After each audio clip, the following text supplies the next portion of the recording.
咁今日我同大家分享下咧，就係呢一個好簡單嘅西式炆牛肉嘅食譜啦。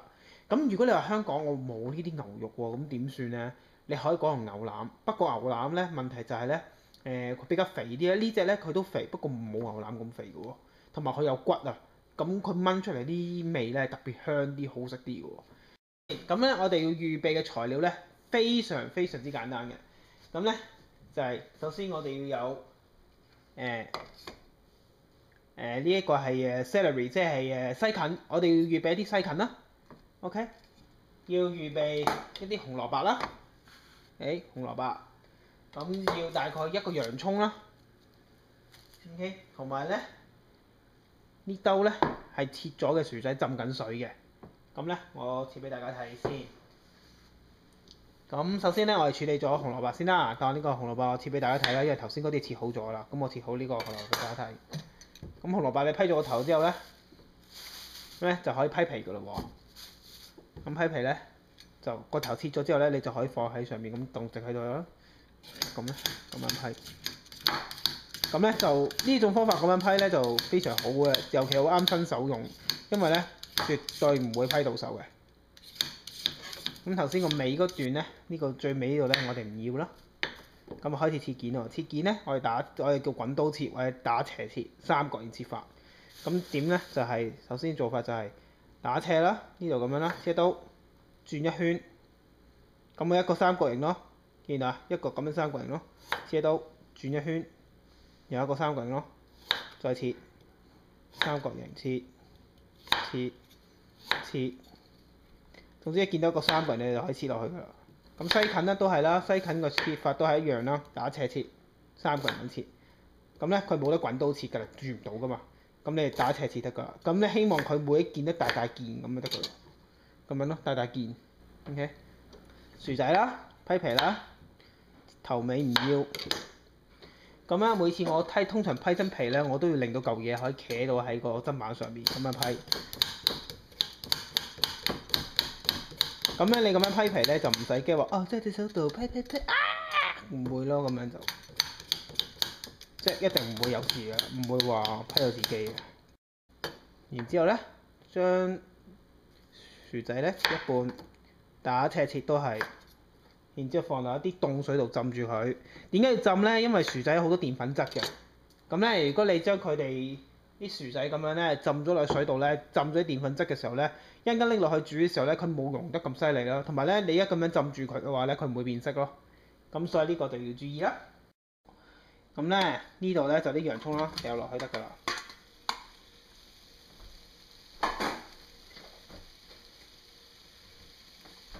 好隨意嘅啫，唔需要咁執着嘅嚇。咁啊，呢洋葱求其咁炒開佢，落埋紅蘿蔔。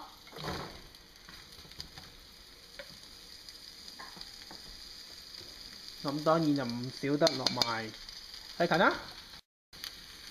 咁逢親呢啲嘢菜類嘅嘢咧，佢都有啲草青味㗎嘛。咁咧，我哋要做嘅嘢咧，識咗啲草青味咧，唔係一定要落酒嘅，咁啊落黑椒粉，大概半茶匙都得㗎啦，落啲落去。咁同埋咧要落啲鹽㗎喎，少少得㗎啦，啲鹽就大概都係半茶匙到啦，或者少啲都得嘅。兜勻咗之後咧，我哋咧就大概要加大概半湯匙嘅牛油落去。咁好難講半湯匙幾多啊？大概半湯匙呢度呢個牛油啦，大概加落去半湯匙度啦。咁咧又兜佢，兜到啲牛油溶晒為止啦。牛油加黑椒落去咧，絕對可以將啲草青味咧完全剔走晒，仲會好香添。咁啊差唔多啦呢度，咁啊炒到依家咧，所有菜都靚粒粒咁樣咧，就差唔多啦，掂啦。咁咧跟住咧，我哋呢度咧就可以過嚟呢邊噶啦噃。呢度咧我用嘅咧過嚟呢邊啦嗱，咁呢度呢個我用嘅咧係一個煲湯煲嚟。咁如果大家屋企冇煲湯煲嘅話咧，咁可以用普通嘅大啲嘅煲。瓦煲最建議嘅，因為瓦煲啲味燜出嚟係最好味嘅。咁如果你冇嘅話，你用康寧煲又得。你冇康寧煲，你就咁用個普通嘅鋼煲都得，冇問題嘅。好啦，咁依家處理個牛肉先啦。咁牛肉咧記得買嘅時候咧，盡量咧有多啲雪花紋，或者多啲有少少呢度就太多肥肉啦，我冇得揀啦，我已經喺超級市場入面揀到個叫比較合心水啲啊。咁如果盡可以嘅話咧，少啲呢啲肥肉，多啲入邊肉嘅雪花紋咧，咁就最好。咁呢個肉抹乾淨咗之後咧，洗乾淨其實唔使洗嘅，你用啲濕紙巾抹乾淨佢得㗎啦。咁之後咧，你就要落調味啦，調味就好簡單啦，非常之簡單，唔需要落好複雜嘅鹽啦，少少鹽啦，呢啲係海鹽嚟嘅，少少鹽，胡椒粉，唔怕多嘅你鹽，因為佢咁大嚿咧入唔到去，同埋我哋而家唔係醃佢嘅話咧，唔會令到佢好韌嘅。紅椒粉，你冇咧可以唔落，唔緊要嘅，我覺得落咗就好味啲同埋靚啲咯。咁跟住咧，我哋拍勻佢先。OK，頭先落完嗰啲嘢，我哋拍勻佢。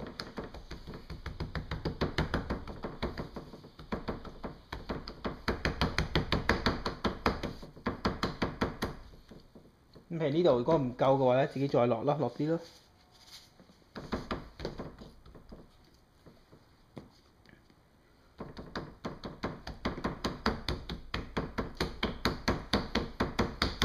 然之後咧，呢一面啦，搞掂啦。咁啊，我哋就落呢啲麵粉或者粟粉都得嘅。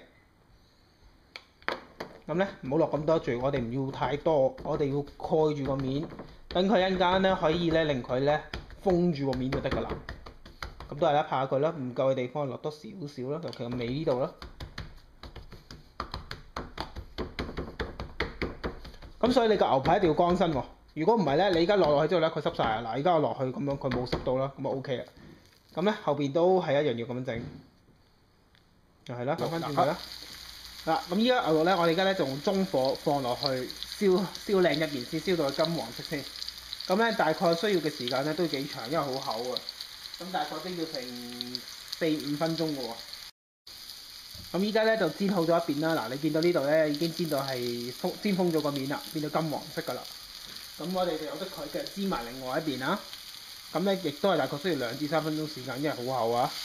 咁你唔使落咁多油嘅，因為佢本身個牛肉咧本身都有頭先見到都幾肥下啦。咁佢會自己擠啲油，會繼續飆啲油出嚟，咁佢就自己煎㗎啦。咁由得佢煎住先啦。咁呢個牛扒煎完我依家，咁咧就直接放入去得㗎啦。直接連成塊牛扒咧放落個煲湯煲入邊，或者放落個燜嘢個煲入邊，成塊放落去，放喺啲菜上面。咁咧跟住之後咧，我哋就要加埋其他料落去一齊燜就得㗎啦。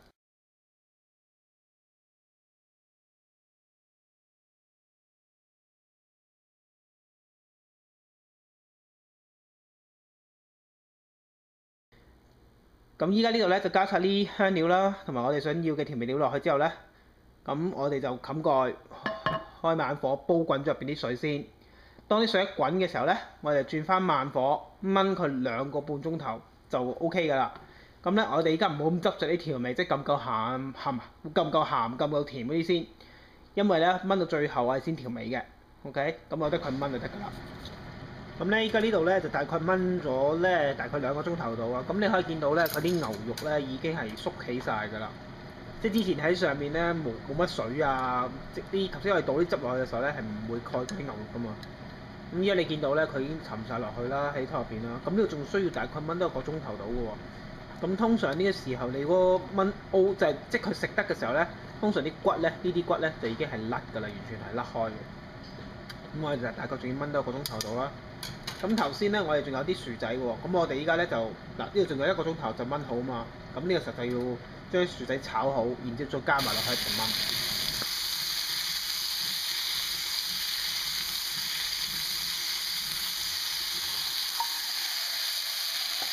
咁依家啲薯仔咧就炒到差唔多3-4分鐘啦。咁開始 OK 啦，佢又已經係微微地黃咯。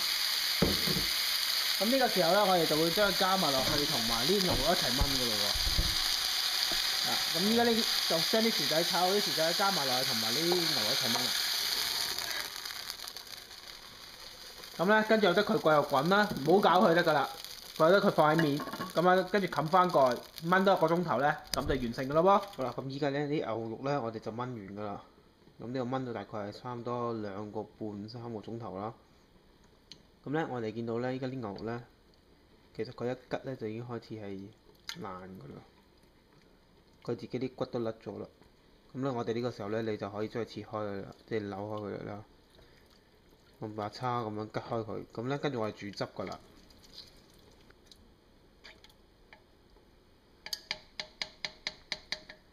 咁連埋啲湯料啦，連埋啲薯仔啊、紅蘿蔔咧，我係畢過去另外一邊咧。咁跟住我哋先煮汁喎，因為而家呢度啲汁入邊好多油嘅，咁我哋要隔開咗佢咯。咁我哋攞晒啲料想食嘅料咧，放晒個鑊度，然之後我哋先過去煮汁。咁我哋依家咧就將啲汁隔好咗啦。嗱，我呢個隔好咗啲油啦，油咧就會喺上邊，咁啲油喺上邊啦，咁啲汁咧就喺下邊出嚟嘅。咁跟住我哋咧就倒啲汁落去先啦。大概咧你要預翻多啲汁咧就好味啲嘅，咁大概呢度有2碗汁咯。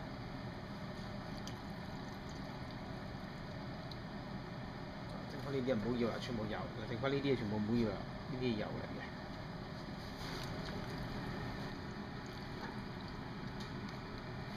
記得要繼續試味啦，試到啦，自己覺得啱為止啦。汁。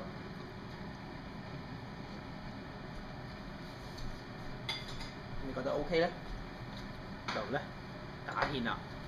咁如果你哋屋企冇麵粉嘅話咧，唔想到牛油麵粉咁肥嘅話咧，你哋可以就咁用普通生粉水落去打芡。咁呢啲即係牛油麵撈嚟嘅。咁我加啲落去，喺度一路攪佢咧，佢就會自結㗎啦。咁咧由於個麵都比較結身啦，我哋加啲汁落去攪溶佢先。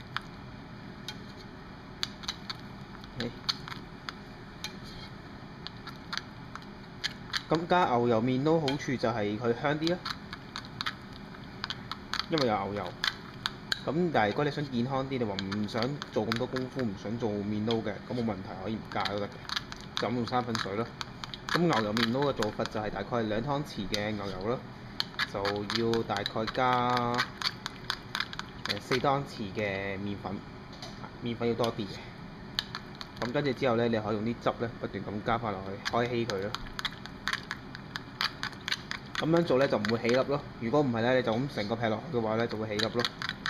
咁盡量咧搞到佢水溶狀態咁咯。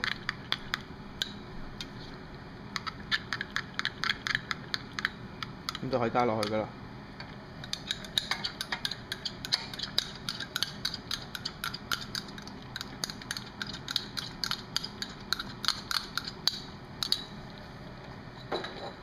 之後又不斷咁兜佢咯，將啲麵撈兜翻好，兜落去。咁就得啦，結啦，咁我就 OK 㗎啦。